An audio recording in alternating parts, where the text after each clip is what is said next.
Angel.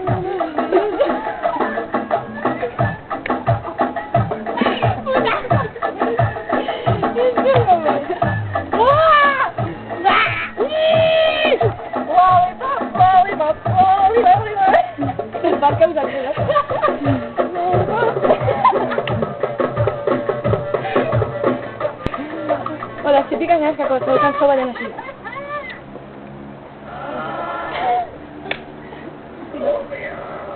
No, así un polvón. Que siempre te pican en el gato. Es un polvón,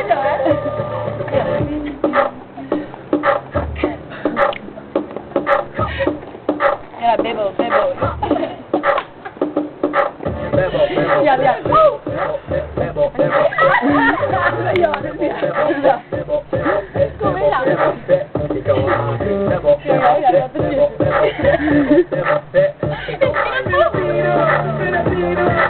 Oh, sige pasa.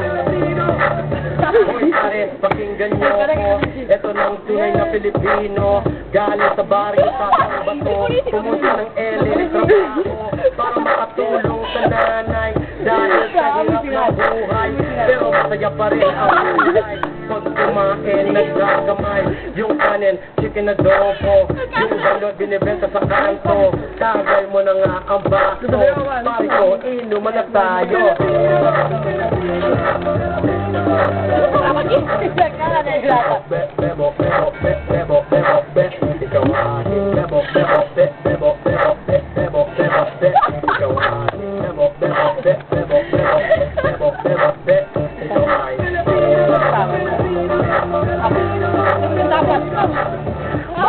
Magagandang dalaga, nakakagandang mo talaga.